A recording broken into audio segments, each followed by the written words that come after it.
नमस्कार मित्रों, खेल और खिलाड़ियों की आवाज़ खेल पथ में आपका हार्दिक स्वागत है। मित्रों, यह कितनी अजीब लीला है इस देश की। स्वस्थ राष्ट्र के सिपाही, अंशकालिक शारीरिक शिक्षक तथा सम्मानित योग प्रशिक्षक जहां 2 वक्त का भोजन जुटाने में असमर्थ हैं, तो दूसरी तरफ हमारे माननीयों के मानदेय में 24,000 रुपये प्रतिमाह की बढ़ोतरी कर दी गई। दैनिक भत्ता सहित अन्य भत्ते भी बढ़ा दिए गए हैं। लोकतंत्र के मंदिर में हुई सरकारी घोषणा के बाद मेजें थपथपाई गईं और किसी भी दल का प्रतिनिधि कोई सवाल करता नजर नहीं आया। जिस नैतिक अधिकार के तहत माननीयों का मानदेय बढ़ा, वही मानवीयता शारीरिक शिक्षकों, योग प्रशिक्षकों के मानदेय मामले में भी यदि दिखाई जाती तो शायद राष्ट्रहित में होता। खैर, सोमवार को संसदीय कार्य मंत्रालय द्वारा एक गजट नोटिफिकेशन के अनुसार सरकार ने लोकसभा और राज्यसभा सांसदों के वेतन, भत्तों एवं पेंशन में 1 अप्रैल 2023 से बढ़ोतरी की है। अब सांसदों का वेतन 1 लाख से बढ़कर 1,24,000 रुपये प्रतिमाह हो जाएगा। साथ ही दैनिक भत्ता 2,000 से बढ़कर 2,500 रुपये प्रतिदिन हो जाएगा।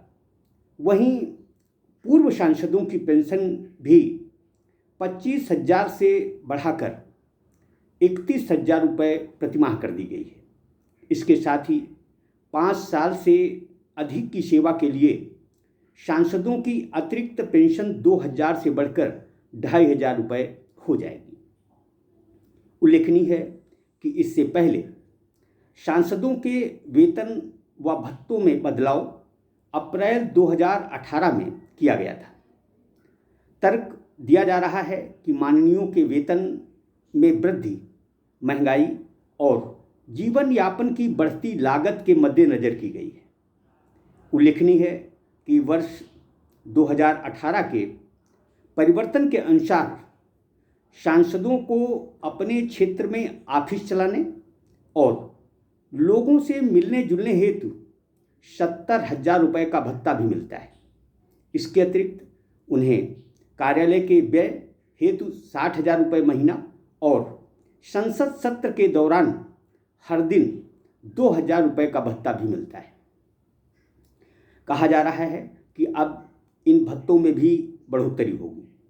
उल्लेखनीय है कि माननीयों को हर साल फोन व इंटरनेट हेतु भत्ता, अपने परिवार के लिए 34 फ्री डोमेस्टिक फ्लाइट, निजी यात्रा के लिए रेल में प्रथम श्रेणी में यात्रा सुविधा, सड़क मार्ग से चलने पर ईंधन का खर्च व मुफ्त बिजली पानी की सुविधा भी मिलती है।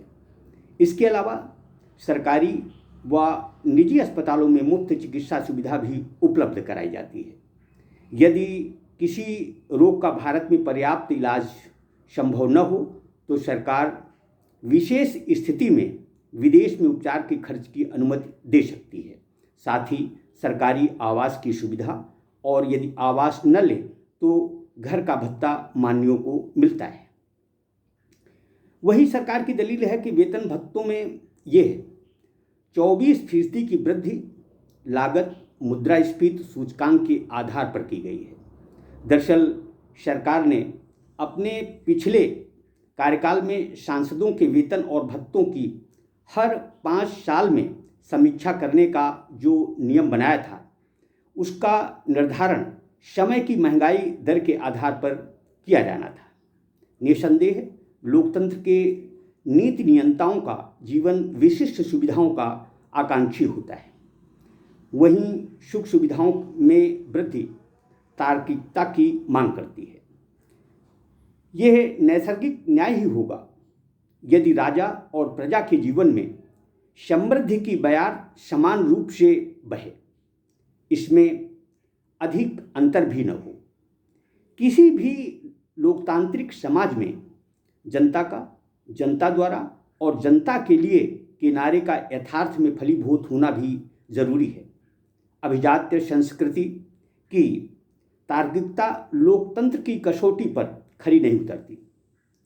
किसी भी लोकतांत्रिक व्यवस्था में प्रश्न आयकरदाता के धन के दुरुपयोग व उसकी उत्पादकता का भी है, जिसके जरिए विसंगतियां दूर करने व असमानता की खाई पाटने की तार्किकता भी शामिल है। हम यह न भूलें कि महंगाई का दंश देश की आम प्रजा भी भुगत रही है। नीति नियंताओं को उसके कष्ट दूर करने के लिए संवेदनशील ढंग से सोचना चाहिए। आम लोगों को सामाजिक सुरक्षा का कदम देने के मुद्दे को भी प्राथमिक बनाया जाना जरूरी है। करोड़ों लोगों को सस्ती व गुणवत्ता की चिकित्सा सुविधा उपलब्ध कराना भी हमारी प्राथमिकता बननी चाहिए। यह भी यक्ष प्रश्न कि देश की आज़ादी के 7.5 दशक बाद भी हम 80 करोड़ लोगों को मुफ्त अनाज देने को क्यों बाध्य हमें होना पड़ रहा है। सार्वजनिक विमर्श में यह मुद्दा भी अक्सर उठता है कि जिस व्यवस्था की जनप्रतिनिधि संस्थाओं में करोड़ प्रति जनप्रतिनिधियों का वर्चस्व हो, उनके लिए वेतन भत्ते और पेंशन की तार्किकता क्या है। वहीं दूसरी ओर राजनीतिक विमर्श में नई पुरानी पेंशन की आकांक्षा में चिंतित जनमानस को देशव्यापी एकरूपता के साथ विकल्प दिए जाने की भी जरूरत है, ताकि तेजी से उम्रदराज लोगों का देश होते भारत में करोड़ों लोगों का बुढ़ापा सुखमय हो सके, ताकि सुख समृद्धि व सुकून राजा के घर भी हो और प्रजा के भी घर हो।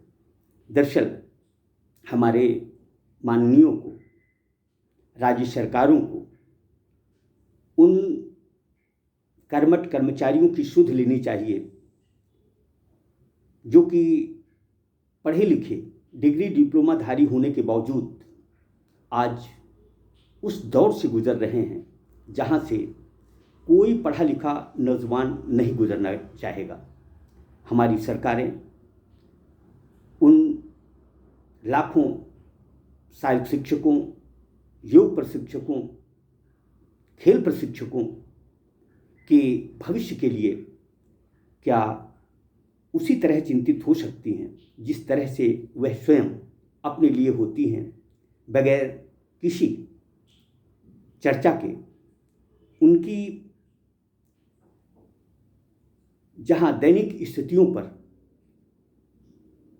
सतत नज़र रखी जाती है, उनके मानदेय में बढ़ोतरी होती है, दैनिक भत्ते में बढ़ोतरी होती है, उसी तरह से हमारी सरकारों को, केंद्र सरकार को, राज्य सरकार को उन शारीरिक शिक्षकों, शिक्षा मित्रों,